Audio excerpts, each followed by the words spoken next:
All right, let's talk about inventory. It's a classic business problem, right? How much stuff should you actually have sitting on your shelves?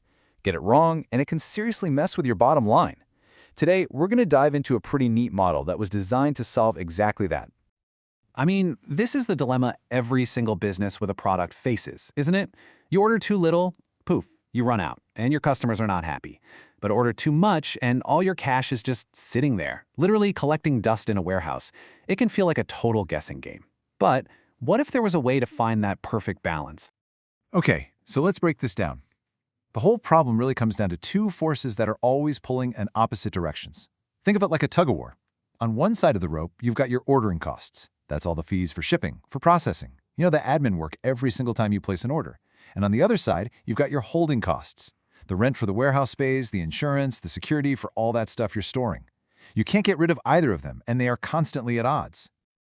So yeah, that's the central conflict right there, the inventory costs dilemma. Let's really dig into how these two forces work against each other. And this is really the heart of it. Let's say you try to lower your ordering costs by placing just a few really big orders. Well, guess what? Now your warehouse is packed, and your holding costs go through the roof. Okay, so you try the opposite. You order small batches all the time to keep the warehouse lean. Boom, your ordering costs just explode. It's that constant financial tug-of-war. So the big question is, how do you win this tug-of-war? How do you find that sweet spot where your total costs are as low as they can possibly be? Well, this is where the hero of our story comes in. It's called the Economic Order Quantity Model, or just EOQ for short. So what is EOQ? You can think of it as a formula that spits out one kind of magical number, and that number is your perfect order size. It tells you the exact quantity you should order every single time to make sure your total costs, that's ordering plus holding, are at the rock bottom. It's all about taking the guesswork out and putting some real math behind your decisions. And here's the formula itself.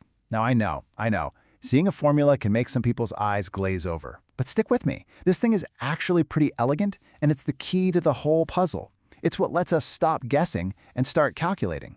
So let's pull it apart and see what's inside. See? It's not so bad. You only need 3 little pieces of info. First up is D. That's just your annual demand. How many units do you sell in a year? Simple enough. Then you've got S, which is your cost per order. Think of it as the flat fee you pay every time you hit that buy button. And finally, there's H, your annual holding cost. How much does it cost you to store just one of those units for an entire year? That's it. D, S, and H. That's all we need. Okay, so theory is one thing, but let's get our hands dirty and actually see this thing in action. We're going to take some numbers from a hypothetical company and plug them right into this formula. Let's run the numbers. All right, so here's our example company. Their annual demand, our D, is 10,000 units. Their cost per order, S, is 200 euros. And their holding cost per unit for the year, H, is 5 euros. So we have our 3 key ingredients. Okay, so here's the game plan. We're going to do this in 4 quick steps. Step 1, we'll calculate the EOQ itself, that magic order size. Step 2, we'll figure out what that means for how many orders we place per year. Step 3, we'll see how often we need to be ordering. And finally, step 4, the big reveal. We'll calculate the total cost and prove this is the cheapest way to go. So we take our numbers, 10,000 for demand, 200 for order cost, and 5 for holding cost. We plug them into the formula, do a little bit of math, and the answer it gives us is $8.94. And that right there, that's the big answer.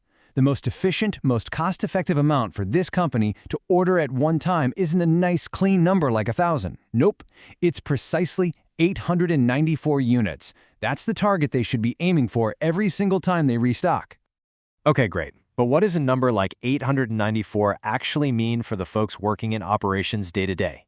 Well, to sell 10,000 units a year, ordering 894 at a time means they're going to place about 11 orders. And that basically sets the rhythm for the whole year.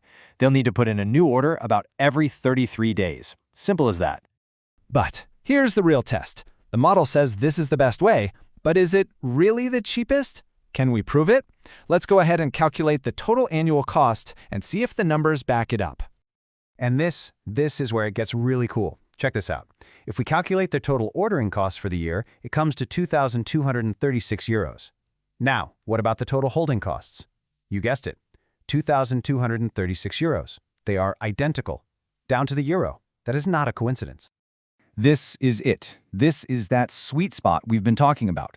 The formula didn't just find a random number, it found the exact point where those two opposing forces, the cost to order and the cost to hold, are perfectly balanced. It's the mathematical proof that we've hit the lowest possible total cost. So you add those two perfectly balanced costs together and you get your grand total. 4,472 euros. That's the absolute minimum it will cost this company to manage their inventory for the year. Peak efficiency. If they ordered 893 units or 895 units, their total cost would actually be higher. This is the bottom. All right, so we've seen the math, we've seen how it works. Let's just take a step back and really nail down the main takeaway here. If you remember one thing, it should be this. The whole point of the EOQ model is to answer that one critical question. How much should I order to keep my costs as low as humanly possible? It's all about swapping out that gut feeling for a hard, data-driven number. And that's so important because it really turns inventory management from a guessing game into more of a science. It gives you a solid, logical starting point. Look, we all know the real world is messier than this, but having this number gives you an anchor, a benchmark to guide your decisions. Now, we do have to be realistic here. This is a model, and like any model, it has to make a few simplifying assumptions.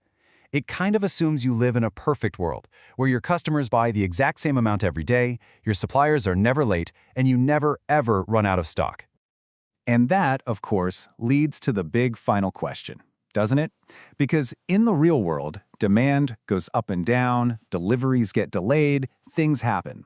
So while the EOQ gives you an incredible foundation, it also makes you wonder, what's next?